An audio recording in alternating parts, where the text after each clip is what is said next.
Hello everyone.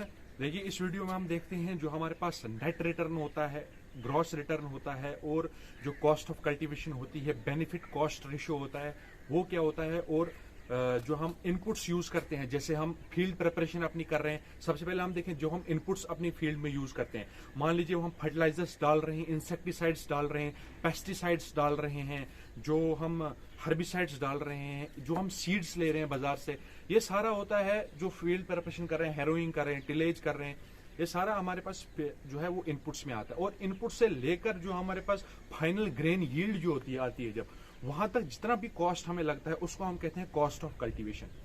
और cost of cultivation को हम किस में मेजर करते हैं? हम इसको रुपीज पर हेक्टेयर में करते हैं। इनको हम एरिया बेसिस में कैलकुलेट करते हैं ताकि हम हमारी कैलकुलेशन आसान हो जाए। हम एकड़ में भी कर सकते हैं, बाकी लैंड के यूनिट्स में भी कर सकते हैं, लेकिन ठीक है, तो एरिया बेसिस पर हम इनको कैलकुलेट करते हैं। उसके बाद जो हमारे पास देखिए, जो ये तो मैंने बात की कॉस्ट ऑफ कल्टीवेशन की। कॉस्ट ऑफ कल्टीवेशन के बाद जो आता है यील्ड को हम क्विंटल्स पर हेक्टेयर में कैलकुलेट करते हैं। तो या तो केजी पर हेक्टेयर में भी कैलकुलेट कर सकते हैं। उसके बाद जो हमारे पास देखिए, जब यील्ड आ गई उसके बाद आता है हमारे पास ग्रॉस रिटर्न। ग्रॉस रिटर्न क्या होता है? ग्रॉस रिटर्न हमारे पास होता है कि हमारे पास जो हमने जो हमारी यील्ड आई उसको हम मल्टीप्लाई करते हैं प्राइसिंग के साथ। मतलब हमारे पास टोटल कितना हमने पैसा लगाया और मतलब टोटल कितना हमें पैसा वापस आया, ग्रॉस रिटर्न। ठीक है, टोटल कितना है, इसमें जो हम पैसा लगा रहे हैं वो भी आ रहा है। ग्रॉस रिटर्न के बाद नेट रिटर्न आता है कि हमें कितना प्रॉफिट हुआ, हमारे पास कितना बेनिफिट आ गया। तो इसको हम किस में कैलकुलेट करते हैं? इसको हम जो ग्रॉस रिटर्न है उसको माइनस करते हैं हम कॉस्ट ऑफ कल्टीवेशन के साथ, तो हमारे पास आ जाता है कि हमने कितना, जो हमारे पास नेट रिटर्न आ जाता है। और बेनिफिट कॉस्ट रेशियो क्या होता है? Benefit cost ratio net return को जब हम डिवाइड करते हैं कॉस्ट ऑफ कल्टीवेशन के साथ, वो हमारे पास बेनिफिट कॉस्ट रेशियो आ जाता है।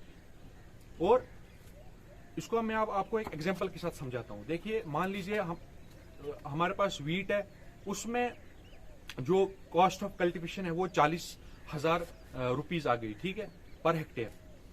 तो कॉस्ट ऑफ कल्टीवेशन जब 40,000 रुपीज पर हेक्टेयर आ गई, जो यील्ड है मान लीजिए वो 50 क्विंटल्स पर हेक्टेयर आई, और प्राइसिंग उसकी 2,000 रुपीज है मार्केट में। तो ग्रॉस रिटर्न कितना? तो जैसे हमने देखा कि हमारे पास अगर कॉस्ट ऑफ कल्टीवेशन, जो हमारे पास कॉस्ट ऑफ कल्टीवेशन है वो अगर 40,000 की है, उसके बाद जो हमारे पास नेट प्रॉफिट है वो कितना होगा, जो ग्रॉस रिटर्न होगा वो कितना होगा? वो होगा हमारे पास जो यील्ड होगी, यील्ड जैसे 20 क्विंटल पर हेक्टेयर की बोली थी, मल्टीप्लाई बाय 2000 प्राइसिंग, तो वो कितना आता है? वो मेरे पास 1 लाख रुपए की जो हमारे पास क्या आ गया, ग्रॉस रिटर्न।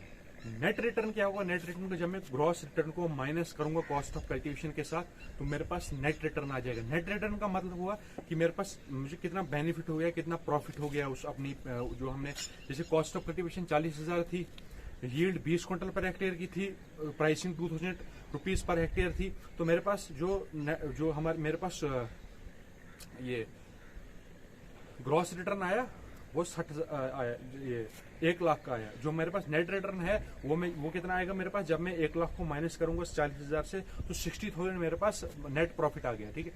अब बेनिफिट कॉस्ट रेशियो क्या होगा? बेनिफिट कॉस्ट रेशियो होगा net return divide by cost of cultivation. Net return कितना आया था मेरे पास? नेट रिटर्न 60,000 आया था रुपीज पर हेक्टेयर। तो उसको मैं डिवाइड करूंगा किसके साथ? कॉस्ट ऑफ कल्टीवेशन कितनी थी? 40,000 की। तो ये मेरे पास आता है 3/2 का। तो 3/2 का आया, इसका मतलब मेरे पास अगर 1.50, तो इसका मतलब अगर मैं 1 रुपये अपनी फील्ड में इनपुट लगा रहा हूं तो मुझे 1.50 रुपीज का प्रॉफिट आ रहा है। मान लीजिए अगर बेनिफिट कॉस्ट रेशियो 3 आया, इसका मतलब है अगर मैं 1 रुपया लगा रहा हूं तो मुझे 3 रुपए का फायदा आ रहा है। तो इसलिए हमें उस क्रॉप की जो क्रॉप लगानी चाहिए जिसका बेनिफिट कॉस्ट रेशियो ज्यादा होगा। अगर मान लीजिए 2 क्रॉप्स का नेट प्रॉफिट तो सेम है, लेकिन जिस क्रॉप का बेनिफिट कॉस्ट रेशियो ज्यादा होगा उस क्रॉप को हमें प्रेफर कर। मान लीजिए जैसे आज रबी सीजन चल रहा है, तो इसमें अगर मैंने वीट और मस्टर्ड में चूज करना कि कौन सा क्रॉप लगाऊं, मान लीजिए उन दोनों का जो नेट रिटर्न है वो तो सेम है, लेकिन मेरा डिसाइड इस बात पर होगा कि जिस क्रॉप का बेनिफिट कॉस्ट रेशियो ज्यादा है उस क्रॉप को मैं लगाऊं अपनी फील्ड में। तो ये अभी तक हमने देखा कि cost of cultivation, net return, gross return और जो बेनिफिट कॉस्ट रेशियो है, इसमें क्या रिलेशन है, किस तरीके से हम इसको निकालते हैं। और जिस क्रॉप का बेनिफिट कॉस्ट रेशो ज़्यादा होगा उस क्रॉप को आपको हम प्रेफर करेंगे। Thank you.